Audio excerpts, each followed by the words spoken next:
नमस्कार दोस्तों, आज के हमारे इस वीडियो में हम आप सभी के लिए शिवरात्रि व्रत कथा लेकर आए हैं। फाल्गुन मास के कृष्ण पक्ष की चतुर्दशी तिथि को आने वाली रात्रि को महाशिवरात्रि कहा जाता है। यह रात्रि भगवान शिव को अत्यंत प्रिय है।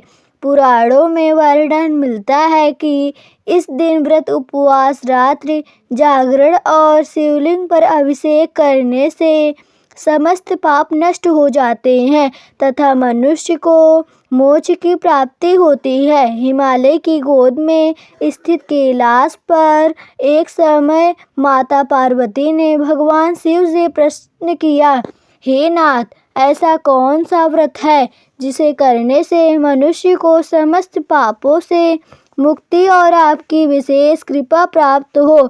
भगवान शिव मुस्कुराए और बोले, हे पार्वती, फाल्गुन कृष्ण चतुर्दशी की रात्रि में जो भक्त उपवास रखकर श्रद्धा से मेरा पूजन करता है वह मेरे अत्यंत प्रिय होता है। इस व्रत को शिवरात्रि व्रत कहा जाता है।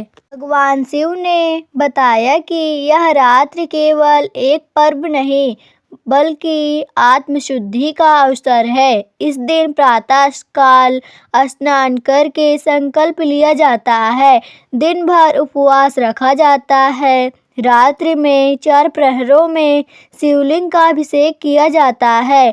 ओम नमः शिवाय मंत्र का जाप किया जाता है। 4 प्रहरों में पूजा का विशेष महत्व है।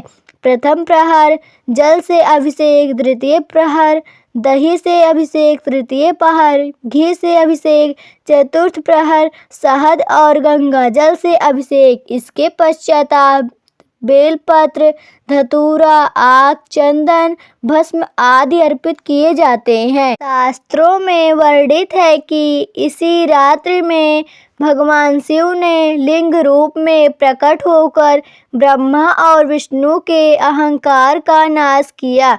इसी दिन भगवान शिव और माता पार्वती का विवाह हुआ। इस दिन की रात्रि को महानिशा कहा जाता है, जब शिव तत्व पृथ्वी पर अत्यंत जागृत रहता है। भगवान शिव बोले, हे पार्वती, जो मनुष्य सच्चे मन से यह व्रत करता है वह दरिद्रता से मुक्त होता है, रोगों से छुटकारा पाता है, संतान सुख प्राप्त करता है, अंत समय में शिवलोक को जाता है। भगवान शिव ने माता पार्वती से कहा, हे देवी, प्राचीन काल में काशी नगरी के समीप एक घना वन था। उस वन में एक व्याध अर्थात शिकारी रहता था। उसका नाम था गृध्रुह। वह अत्यंत क्रूर स्वभाव का था। जीवों को मारकर ही वह अपना और अपने परिवार का पालन पोषण करता था। गृध्रुह का जीवन हिंसा पर आधारित था। उसे न धर्म का ज्ञान था न पूजा पाठ का अभ्यास। उसका हृदय कठोर था, परंतु वह अपने परिवार से प्रेम करता था। पत्नी, माता पिता और छोटे बच्चों का भरण पोषण करने की जिम्मेदारी उसी पर थी। प्रत्येक दिन वह धनुष बाण लेकर जंगल में जाता और शिकार करके लौटता। जिस दिन शिकार नहीं मिलता उस दिन उसके घर में भोजन नहीं बनता। संयोगवश एक दिन फाल्गुन मास की कृष्ण चतुर्दशी थी, महाशिवरात्रि। उस दिन भी गृध्रुह सुबह सुबह शिकार के लिए निकला। दिन भर भटकने के बाद भी उसे कोई शिकार नहीं मिला। सूर्य अस्त हो गया और अंधकार छा गया। भूख और प्यास से व्याकुल होकर वह जंगल में ही एक वृक्ष पर चढ़ गया ताकि रात में कोई पशु पानी पीने आए तो वह उसका शिकार कर सके। वह जिस वृक्ष पर बैठा था वह एक बैल का वृक्ष था। उस वृक्ष के नीचे एक शिवलिंग स्थापित था, किंतु अंधकार के कारण व्याध को इसका ज्ञान नहीं था। दिन भर शिकार न मिलने के कारण व्याध भूखा ही रहा। इस प्रकार अनजाने में उसका उपवास हो गया। रात गहराती गई, उसे नींद आने लगी, परंतु शिकार के लोभ में वह जागता रहा। जागते रहने के लिए वह वृक्ष की पत्तियां तोड़कर नीचे गिराने लगा। उसे क्या पता था कि वे बेलपत्र सीधे नीचे स्थित शिवलिंग पर गिर रहे हैं। रात्रि का प्रथम प्रहर आरंभ हुआ। तभी एक हिरणी जल पीने के लिए उस सरोवर पर आई। व्याध ने धनुष पर बाण चढ़ाया। तभी हिरणी ने विनम्र स्वर में कहा, हे व्याध, मैं गर्भवती हूँ, मुझे अभी मत मारो। मैं अपने बच्चों को जन्म देकर तुम्हारे पास लौट आऊंगी। हिरणी की करुण पुकार सुनकर व्याध कुछ क्षण के लिए विचलित हुआ। उसने सोचा, यदि यह सच कह रही है तो इसे अभी मारना उचित नहीं। उसने हिरणी को जाने दिया। उसी समय उसके द्वारा गिराए गए बेलपत्र शिवलिंग पर अर्पित हो रहे थे और उसके हृदय में पहली बार दया का भाव जागा। इस प्रकार प्रथम प्रहर में अनजाने ही उसका शिव पूजन पूर्ण हुआ। रात्रि का दूसरा प्रहर हुआ। अब दूसरी हिरणी वहां आई। व्याध ने पुनः बाण साधा। वह हिरणी बोली, हे व्याध, मैं अपने बच्चों को उनके पिता के पास छोड़कर आई हूँ। मुझे भी थोड़ी देर का समय दो, मैं उनसे मिलकर लौट आऊंगी। व्याध को आश्चर्य हुआ कि आज पशु भी सत्य बोल रहे हैं। उसने उसे भी जाने दिया। फिर से उसने जागते रहने के लिए बेलपत्र तोड़े और नीचे गिराए वे सब शिवलिंग पर चढ़ते रहे। इस प्रकार द्वितीय प्रहर में भी उसका पूजन संपन्न हुआ। धीरे धीरे व्याध के भीतर एक अनोखा परिवर्तन होने लगा। उसे अनुभव हुआ कि उसका मन पहले ही अपेक्षा शांत हो रहा है। उसे समझ नहीं आया कि ऐसा क्यों हो रहा है। भूख, प्यास और ठंड के बावजूद वह जागता रहा। यह वही रात्रि थी जिसे देवता भी शिव की उपासना में व्यतीत करते हैं। भगवान शिव माता पार्वती से बोले, हे देवी, देखो, वह व्याध अज्ञानवश ही सही परंतु व्रत, उपवास और रात्रि जागरण कर रहा था, बेलपत्र अर्पण कर रहा था। उसके भीतर करुणा का भाव जाग रहा था। यही तो शिवरात्रि का सच्चा प्रभाव है। भगवान शिव ने माता पार्वती से आगे कथा कहते हुए कहा, हे देवी, अब रात्रि का तृतीय प्रहर आरंभ हुआ। चारों ओर घना अंधकार था। शीतल वायु बह रही थी। व्याध भूख और प्यास से व्याकुल था, परंतु शिकार की प्रतीक्षा में वह उसी बेल वृक्ष पर बैठा रहा। उसके हाथ से अनायास ही बेलपत्र टूटकर नीचे गिरते जा रहे थे। नीचे स्थित शिवलिंग उन पवित्र पत्रों से अनाच्छित हो रहा था। व्याध को इसका तनिक भी ज्ञान न था कि वह अनजाने में महादेव की पूजा कर रहा है। उसी समय एक सुंदर हिरण वहां जल पीने आया। व्याध ने तुरंत धनुष उठाया और बाण चढ़ाया। जैसे ही वह निशाना साधने लगा, हिरण ने शांत स्वर में कहा, हे व्याध, यदि तुमने मेरी 2 पत्नियों को देखा है तो जान लो कि वे सत्यव्रता हैं। वे अवश्य ही तुम्हारे पास लौटेंगी। मुझे भी उनसे मिल लेने दो। मैं भी तुम्हारे पास लौट आऊंगा। व्याध चकित रह गया। उसने सोचा, आज यह कैसे दिन है। पशु भी धर्म और सत्य की बातें कर रहे हैं। क्या सचमुच ये लौट आएंगे? उसके भीतर का कठोर भाव कुछ और पिघल गया। उसने हिरण को भी जाने दिया। तृतीय प्रहर में भी वह जागता रहा। बेलपत्र गिरते रहे, शिवलिंग पर पूजा होती रही। उसके हृदय में दया और विश्वास का अंकुर फूटने लगा। अब तक के मन में एक विचित्र शांति आ चुकी थी। उसने मन ही मन सोचा, मैं जीवन भर निर्दोष पशुओं को मारता रहा, क्या यही मेरा धर्म है? क्या केवल परिवार का पालन ही जीवन का उद्देश्य है? यह प्रश्न उसके अंतःकरण में गूंजने लगे। उसे पहली बार अपने कर्मों पर पश्चाताप हुआ। भगवान शिव बोले, हे पार्वती, जब मनुष्य का हृदय पिघलता है वही सच्ची पूजा है। उस रात्रि व्याधि के भीतर जो परिवर्तन हुआ वही शिवरात्रि का चमत्कार था। रात्रि का अंतिम प्रहर आरंभ हुआ। अब पूर्व दिशा में हल्की आभा दिखाई देने लगी थी। तभी आश्चर्यजनक दृश्य हुआ। पहले आई गर्भवती हिरणी अपने बच्चों सहित लौट आई। दूसरी हिरणी भी आ गई और उनके साथ वही हिरण भी उपस्थित हुआ।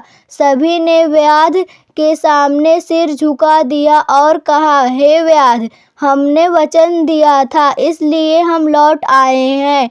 अब तुम अपने कर्तव्य के अनुसार हमारा वध कर सकते हो। यह दृश्य देखकर व्याध का हृदय द्रवित हो उठा। उसकी आंखों में आंसू बहने लगे। उसने धनुष नीचे रख दिया और बोला, मैं कितना निर्दयी था।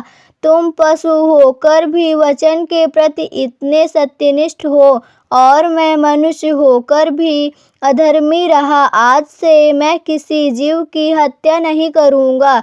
उसने उन सभी पशुओं को मुक्त कर दिया। उसी क्षण उसके द्वारा गिराए गए अंतिम बेलपत्र शिवलिंग पर अर्पित हुए। चारों प्रहरों की पूजा पूर्ण हो चुकी थी। उपवास, जागरण और करुणा तीनों पूर्ण हो चुके थे। तभी वहाँ दिव्य प्रकाश प्रकट हुआ। स्वयं भगवान शिव प्रकट हुए। व्याध आश्चर्यचकित रह गया। वह भूमि पर गिर पड़ा और बोला, हे प्रभु, मैं पापी हूँ, मुझे क्षमा करें। भगवान शिव ने कहा, हे व्याध, तुमने अनजाने में ही सही, परंतु शिवरात्रि का व्रत पूर्ण किया है, उपवास रखा है, रात्रि जागरण किया, बेलपत्र अर्पित किए और सबसे बड़ा कार्य हिंसा त्याग दी। मैं तुमसे प्रसन्न हूँ। उन्होंने उसे आशीर्वाद दिया, तुम इस जीवन में सुखपूर्वक रहोगे और अंत समय में तुम्हें मोक्ष प्राप्त होगा। यह सुनकर व्याध का जीवन ही बदल गया। उसने उसी दिन से धर्म और सत्य का मार्ग अपनाया। भगवान शिव ने माता पार्वती से कहा, हे देवी, देखो, जिसने कभी पूजा न की, जिसने जीवन भर हिंसा की, वह भी यदि एक रात्रि में श्रद्धा और दया का भाव जागृत कर ले तो उसे मोक्ष मिल सकता है। यही शिवरात्रि का महत्व है। भगवान शिव ने माता पार्वती से कहा, हे देवी, उस रात्रि के पश्चात व्याध का जीवन पूर्णतः बदल गया। जिस वन में वह पहले हिंसा करता था, उसी वन में अब वह करुणा का संदेश देने लगा। व्याध ने उसी दिन से प्रण लिया, मैं अब कभी किसी निर्दोष प्राणी की हत्या नहीं करूँगा। उसने अपने परिवार को भी अपने परिवर्तन के विषय में बताया। प्रारंभ में उसकी पत्नी और परिवार को चिंता हुई कि बिना शिकार के घर कैसे चलेगा, परंतु व्याध ने कहा, जिस भगवान ने आज तक हमारा पालन किया है वही आगे भी करेगा। धीरे धीरे उसने अन्य कार्य अपनाए। वन में फल, लकड़ी और जड़ी बूटियां लाकर बेचने लगा। परिश्रम बढ़ा पर मन में शांति भी बढ़ी। जो व्यक्ति पहले कठोर और क्रूर था वही अब दयालु और विनम्र बन गया। उसके व्यवहार में ऐसा परिवर्तन आया कि लोग उसे सम्मान की दृष्टि से देखने लगे। शिवरात्रि की उस अद्भुत रात्रि की स्मृति उसके मन में सदा जीवित रही। वह प्रतिवर्ष शिवरात्रि का व्रत रखने लगा। अब वह जान चुका था कि उस रात जो कुछ हुआ वह स्वयं भगवान शिव की कृपा थी। वह प्रातः स्नान करता, शिवलिंग पर जल चढ़ाता, बेलपत्र अर्पित करता और ओम नमः शिवाय मंत्र का जाप करता। धीरे धीरे उसका मन पूर्ण रूप से भक्ति में लीन हो गया। समय बीतता गया, व्याध वृद्ध हो गया, उसके बच्चे बड़े होकर अपने अपने परिवार में लग गए। व्याध अब अधिकतर समय भगवान शिव के ध्यान में व्यतीत करता। एक दिन उसे अनुभव हुआ कि उसका जीवन अब समाप्ति की ओर है। उसने शांत मन से भगवान शिव का स्मरण किया। जब उसके प्राण निकलने लगे तभी आकाश में एक विचित्र दृश्य प्रकट हुआ। यमराज के दूत वहां आए। उनके हाथों में पास था। वे व्याध के पूर्व पापों का लेखा लेकर उसे यमलोक ले जाने आए थे। उसी समय दिव्य ज्योति के साथ भगवान शिव के गण भी प्रकट हुए। वे तेजस्वी और करुणामय थे। यमदूतों ने कहा, हे व्यक्ति, जीवन भर हिंसा करता रहा है, इसे यमलोक ले जाना हमारा कर्तव्य है। शिवगणों ने उत्तर दिया, इसने महाशिवरात्रि का व्रत किया है। भगवान शिव स्वयं इससे प्रसन्न है। इसका उद्धार हो चुका है। यमदूत बोले, क्या एक दिन के व्रत से जीवन भर के पाप मिट सकते हैं? शिवगण मुस्कुराए और बोले, जब मनुष्य के भीतर सच्चा पश्चाताप और परिवर्तन आ जाए तब उसके पूर्व पाप नष्ट हो जाते हैं। इसने न केवल व्रत किया बल्कि अपना जीवन ही बदल दिया। यह अब शिव का भक्त है। तभी वहां दिव्य आकाशवाणी हुई, है यमदूतों, यह मेरा भक्त है, इसे मेरे धाम ले जाया जाए। यमदूतों ने प्रणाम किया और लौट गए। गणों ने व्याध को दिव्य देह प्रदान की। वह प्रकाशमय हो उठा। उसके चेहरे पर अद्भुत शांति थी। वह भगवान शिव के धाम की ओर प्रस्थान कर गया।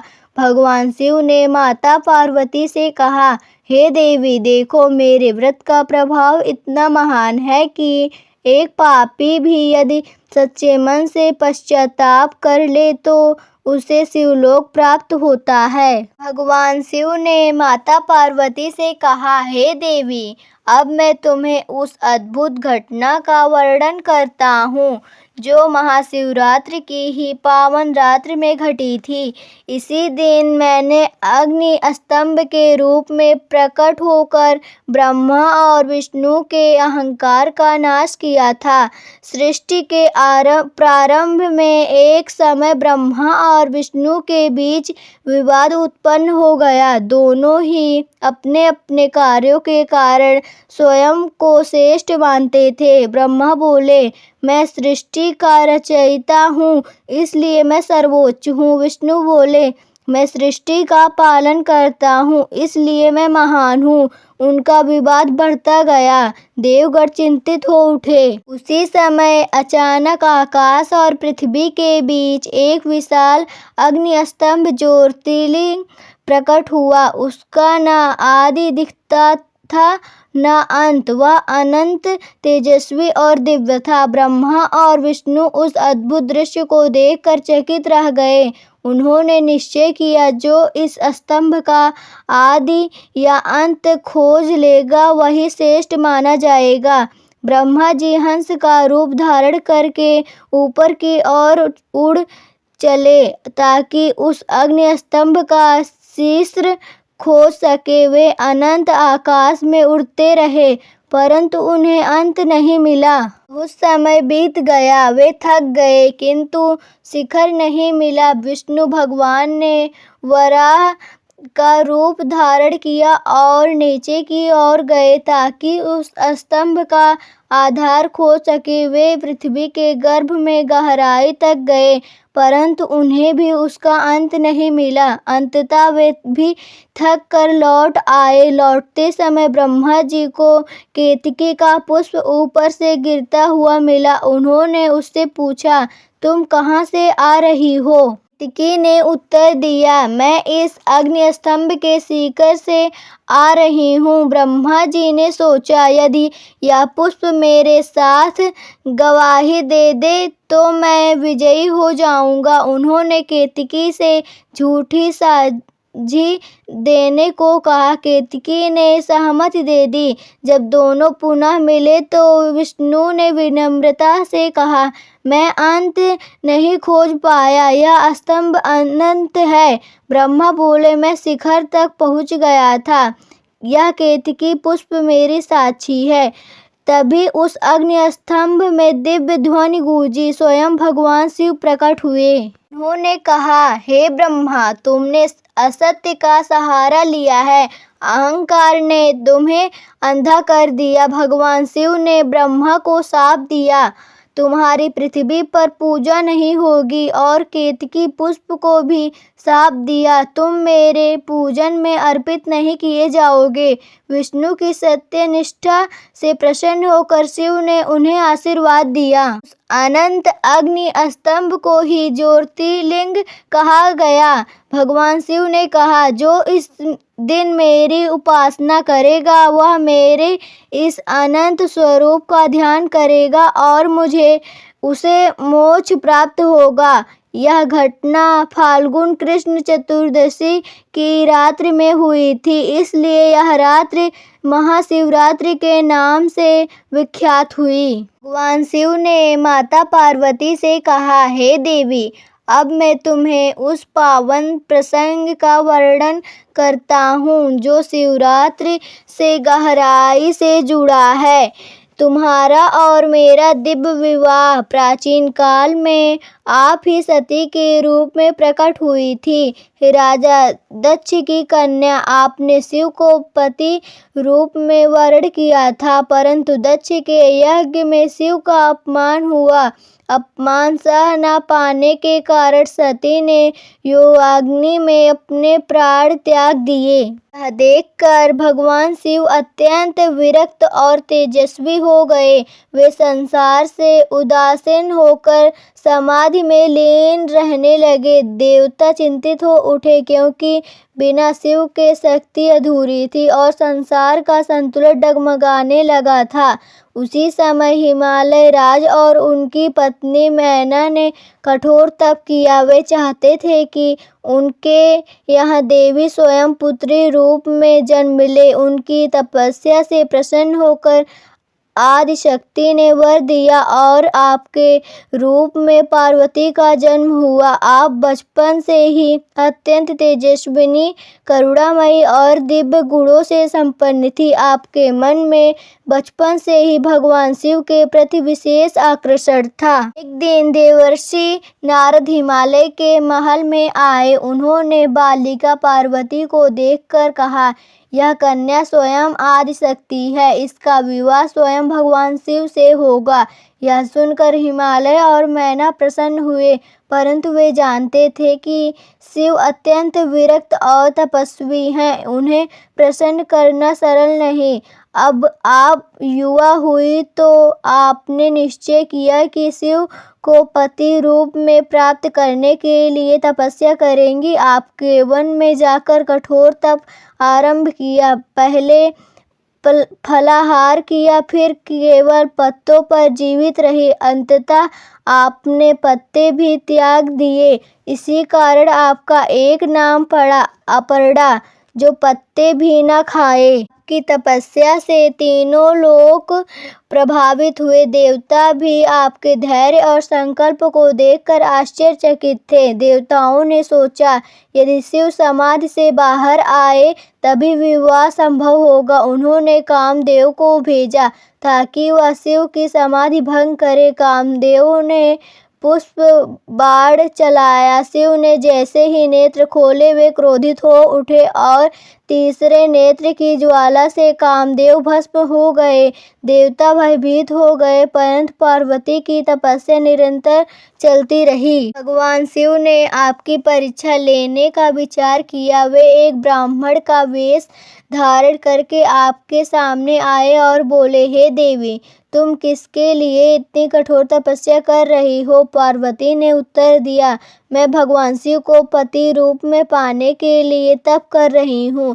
ब्राह्मण रूप में शिव बोले, वह तो एक अघोरी है, भस्म लगाते हैं, शमशान में रहते हैं, गले में सर्प धारण करते हैं, ऐसे व्यक्ति को पति बनाना क्यों उचित है? यह सुनकर पार्वती दृढ़ स्वर में कहा, आप चाहें जो कहें, परंतु मेरे लिए शिव ही सर्वश्रेष्ठ हैं। मैं उन्हीं को पति रूप में स्वीकार करूंगी। आपकी अटल भक्ति और निष्ठा से प्रसन्न होकर शिव अपने वास्तविक स्वरूप में प्रकट हुए। उन्होंने कहा, हे देवी, तुम्हारी तपस्या और समर्पण से मैं अत्यंत प्रसन्न हूँ। मैं तुम्हें पत्नी रूप में स्वीकार करता हूँ। देवता हर्षित हो उठे।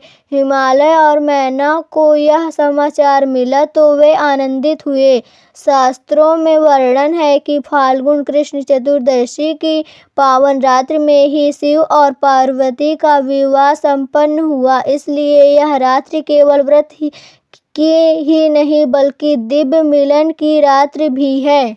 भगवान शिव ने माता पार्वती से कहा, हे देवी, जब मैंने तुम्हें पत्नी रूप में स्वीकार किया तब हिमालय राज ने बड़े हर्ष से विवाह की तैयारी आरंभ कर दी। देवताओं को निमंत्रण भेजे गए। समस्त लोकों में आनंद की लहर दौड़ गई। हिमालय का महल सुसज्जित किया गया। पर्वतों पर दीप जलाए गए। नदियाँ मधुर कलकल ध्वनि करने लगी। अप्सराएं नृत्य करने लगी। मैना माता अपनी पुत्री के विवाह को लेकर अत्यंत प्रसन्न थी, परंतु उनके मन में एक जिज्ञासा भी थी, शिव कैसे होंगे, उनका स्वरूप कैसे होगा। विवाह का शुभ मुहूर्त आया तब भगवान शिव ने अपनी अद्भुत बारात सजाई। उनकी बारात सामान्य नहीं थी। भूत प्रेत, पिशाच, योगी, गणनाग, गले में सर्प, शरीर पर भस्म, जटाओं में गंगा, मस्तक पर चंद्रमा, वाहन नदी, बेल, देवगण भी साथ थे, परंतु गणों की विचित्र वेशभूषा देखकर कोई भी चकित हो जाए। बारात का दृश्य अत्यंत विलक्षण था। कुछ गण कंकाल के समान दिखते थे, कुछ विकराल रूप धारण किए हुए थे। कोई डमरू बजा रहा था, कोई नृत्य कर रहा था। शिव स्वयं विरक्त योगी के रूप में थे। जब मैना ने इस बारात को देखा तो वे भयभीत हो उठी। उन्होंने हिमालय से कहा, क्या मेरी सुंदर कोमल पुत्री का विवाह ऐसे विरक्त और भयानक रूप वाले योगी से होगा?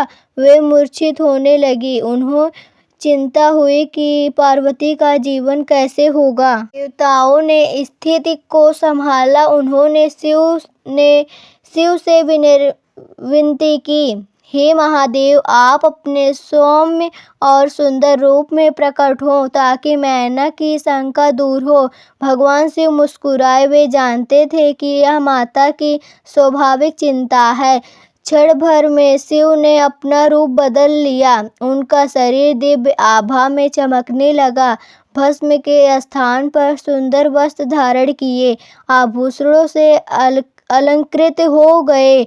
मुख पर मधुर मुस्कान थी। उनका रूप इतना मनोहर था कि स्वयं कामदेव भी लज्जित हो जाए। जब मैना ने यह रूप देखा तो उनका हृदय शांत हो गया। उन्होंने पार्वती को स्नेहपूर्वक विदा करने की तैयारी की। विवाह वेद मंत्रों के साथ संपन्न हुआ। ब्रह्मा जी ने यज्ञ कराया, विष्णु जी ने कन्यादान में सहायता की, देवताओं ने पुष्प वर्षा की। शिव और पार्वती संपद्वती लेकर एक दूसरे के प्रति निष्ठा का व्रत लिया। कहा जाता है कि यह विवाह फाल्गुन कृष्ण चतुर्दशी की पावन रात्रि में हुआ। इसलिए महाशिवरात्रि को कई स्थानों पर शिव विवाह उत्सव के रूप में भी मनाया जाता है। यह रात्रि केवल तपस्या की नहीं बल्कि प्रेम, समर्पण और दिव्य मिलन की भी प्रतीक है। ऐसी और कहानियों के लिए हमारे चैनल अवधि कथाएं को सब्सक्राइब करें। आप सभी का बहुत बहुत धन्यवाद।